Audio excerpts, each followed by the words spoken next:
Vamos começar essa segunda aula, então, de semiótica discursiva. Fazer uma aula bem mais simples, basear mais no que tem a dizer do que em recurso tecnológico, porque dá trabalho, né? Precisaria de mais gente apoiando, mas eu quero fazer isso para continuar a sequência das aulas, porque tem muita gente falando que tem ajudado, né? Para compreender melhor tanto a disciplina ou para fazer seus projetos. Então eu resolvi mais discutir, a questão é continuar aqui a- essa aula mesmo, de forma mais simples. Então, primeiro eu vou falar assim, a semiótica discursiva, ela estuda a produção do sentido, né? Tanto o sentido que você vai ler, quanto o sentido que você quer produzir. Então, você, às vezes, quer produzir um discurso com uma determinada perspectiva. Você vai produzir esse discurso para fazer uma capa de um disco, uma capa de uma revista, uma capa de um livro, para fazer uma campanha publicitária, para fazer uma manchete de jornal, para pedir alguém em namoro.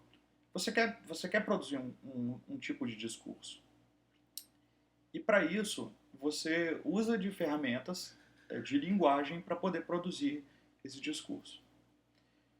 Da mesma forma, a semiótica discursiva ela estuda a leitura dos sentidos. Né? Então, esse percurso gerativo de sentido serve também para você ler como que o sentido foi produzido.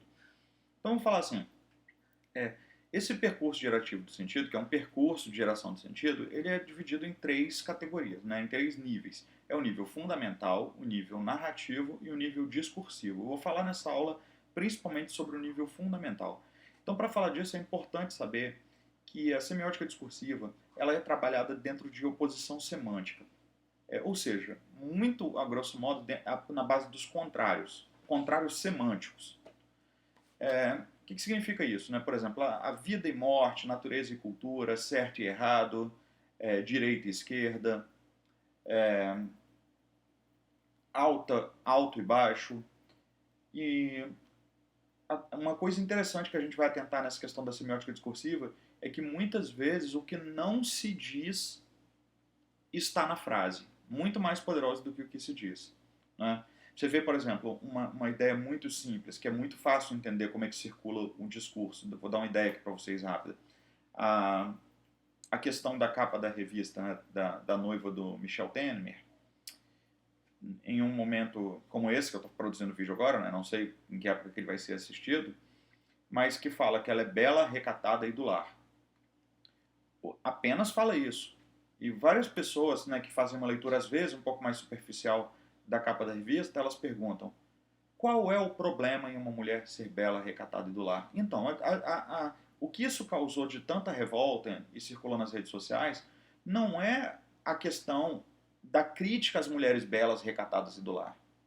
É que quando uma capa de uma revista ultraconservadora, abertamente de direita, e que batia muitas vezes, batia, né, bate em uma presidenta, né, a palavra presidenta é como ela diz, não existia porque o cargo não existia.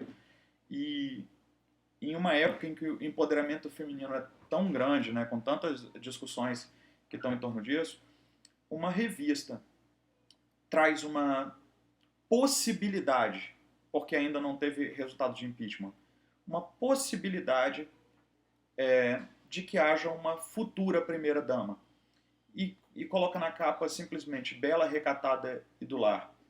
Isso talvez indique que seja um padrão desejado, reafirmando um lugar que seria do homem, da presidência, e que beleza seria ter uma primeira-dama, ainda mais se essa primeira-dama for bela, recatada e do lar. Nós sabemos o que trazem os discursos de esquerda e o que trazem os discursos de direita. Né? Os discursos, não estou querendo dizer as políticas, estou falando dos discursos. E geralmente, né, os discursos que tem esse viés. Dentro desses discursos, geralmente, há um combate velado às diferenças, sejam elas quais forem. Né?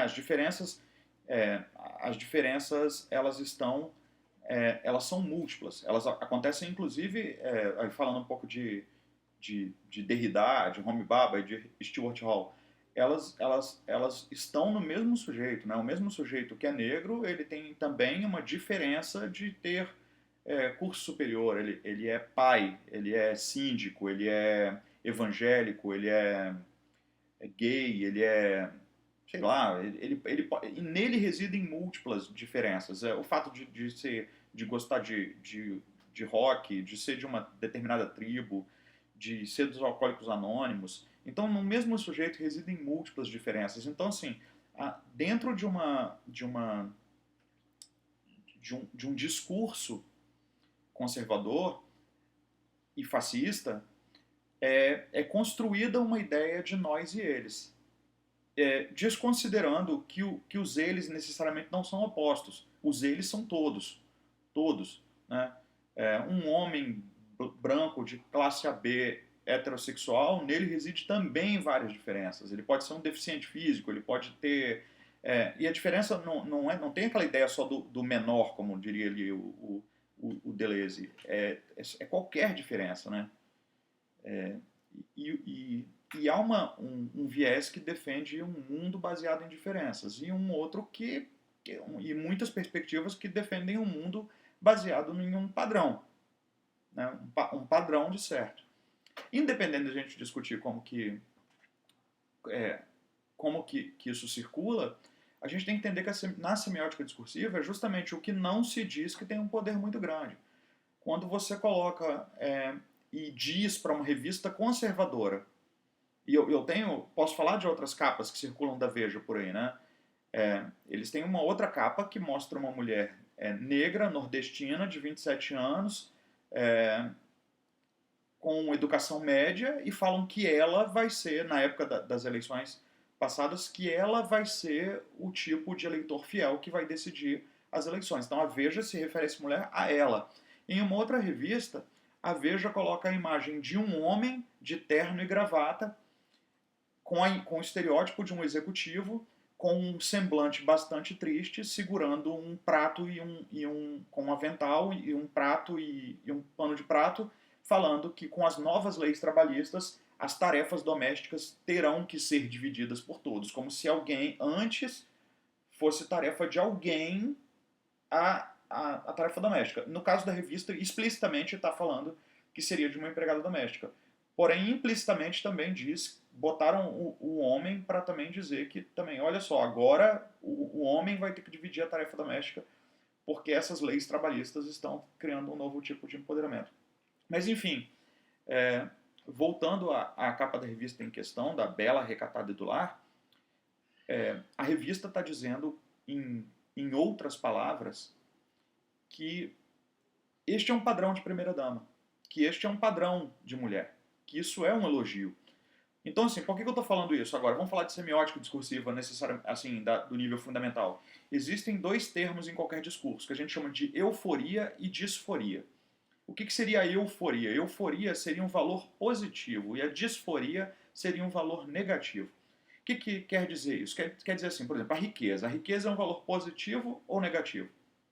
A resposta é que isso não existe. Vai depender do contexto do discurso. Eu posso colocar, por exemplo, num discurso cristão, botando a riqueza como uma disforia. A riqueza, num discurso cristão, às vezes ela é disfórica. E a humildade, ela é eufórica.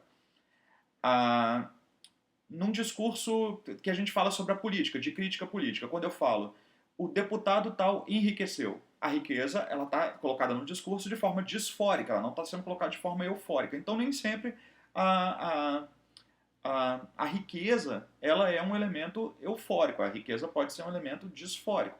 Já se eu falar numa revista que trata de business, uma revista, sei lá, de negócios, e falar, olha, este homem vendendo coxinhas em copos de R$1 em apenas um mês, ele conseguiu construir uma riqueza. A riqueza, nesse caso, está sendo construída de forma eufórica. No final de um programa do Big Brother, por exemplo, quando fala, a partir de agora você é milionário, e a ser milionário, a riqueza está sendo colocada de uma forma eufórica. Então, o que eu estou querendo dizer no final das contas é que a euforia e a disforia, elas dependem do discurso. E a semiótica, ela não vai depender de quem está lendo. A semiótica, ela vai fazer um estudo do que o discurso quis dizer, do que está manifestado ali. Ela faz um discurso da manifestação. Então, o que nós estamos criticando é o seguinte, não é, o que eu quero falar aqui da capa da revista em questão, não é o fato de tem gente que acha ser bela, recatada e do lar é algo muito bom. E tem gente que critica nas mídias sociais esse valor que foi colocado na revista. A questão não é essa, a questão é o que a revista quis manifestar, o que está nela. Então, quando a gente faz análise semiótica, é por isso que a fenomenologia, a gente estuda o fenômeno, que é a manifestação da coisa. Então, como que foi produzida essa capa? Ora, então para entender de euforia e disforia, que são os valores positivos e negativos, já ficou claro para a gente que a Veja tentou colocar nessa capa ser bela, recatada e do lar como um elemento eufórico, certo? E existem outros dois conceitos que estão ligados à transformação, que é a conjunção e a disjunção. Então, a conjunção é quando quando um sujeito entra em conjunção com o objeto, no caso, com o objeto eufórico. No caso, se alguém se torna bela, recatada e do lar nesse discurso, ela estava num estado disjunto e vai para um estado conjunto. É o que a gente chama de liquidação, ou seja, houve uma liquidação, foi liquidado. Ela estava num estado disjunto e foi para um estado conjunto. Já o contrário, histórias, por exemplo, muito tristes de discursos em que a pessoa começa bem e fala que empobreceu, ela entrou em disjunção com a riqueza. Né? Então ela começou em um estado conjunto e passou para um estado disjunto. Isso a gente chama de liquidação, de privação. A pessoa foi privada do elemento eufórico. Tá? Então, assim, agora eu vou fazer uma análise bem breve, né, disso aí da capa da revista e por que gerou muita revolta. Então, é uma revista de direita que claramente mostra quais são as suas intenções políticas e quem ela persegue e quem ela não persegue, pelo menos até esse momento. Como que ela constrói a base do seu discurso. E aí ela coloca uma mulher branca, sei lá quantos anos, desculpa, alguém falou, eu vi um dia desses, 40 anos mais nova, eu acho, do que o noivo, e o que não há problema nenhum, a crítica eu acho que não está nesse sentido, branca, jovem, de classe AB, e coloca ela com todos os valores relacionados, como se fosse recatada, bela com um padrão de belo, ainda reforçando isso ainda, né, da beleza, e do lar, para quase... o do lar foi um grande problema, porque ele veio junto com o bela e o recatada. E assim como o recatada também é um grande problema. E o bela também, se a gente parar para pensar. Porque parece que... Olha só que beleza de mulher, que padrão de mulher. É uma mulher que é do lar. Então, assim, só para entender as críticas que essas mulheres todas estão fazendo nas mídias sociais quando elas postam imagens irônicas que seriam belas, recatadas e do lar. Elas estão, na verdade, mostrando que o ideal não seria construir discursos baseados em padrões. O fato de ser do lar, o que elas estão falando, deveria ser uma escolha da mulher e não um elemento eufórico, como se fosse num campo dualístico, como se tivesse que uma mulher ser do lar ou da vida. Parece que o contrário do lar da revista é uma mulher da vida. Né? Ou que não é belo, que não tem tempo para se fazer bela. Como se a posição do homem seria ser um presidente da república e a posição da mulher, o ideal, seria ser do lar e ser bela. Ora, ser bela, ser recatada e ser do lar, a grande crítica, então, só concluindo, é que deveria ser uma entre tantas possibilidades. E não colocado na forma que foi colocado no discurso ali, como se fosse um discurso de padrão. Tá? Bom, essa aula ela teve um caráter um pouco mais... pareceu que foi um pouco mais crítico do que ensinar os conceitos, mas espero que, mesmo quem não concorde com a minha análise, tenha aproveitado algo em relação aos conceitos de euforia, disforia, conjunção, disjunção, liquidação e privação, que são aspectos que fazem parte do nível fundamental, tá, do percurso gerativo de sentido na semiótica grimasiana. Tá, um abraço para vocês.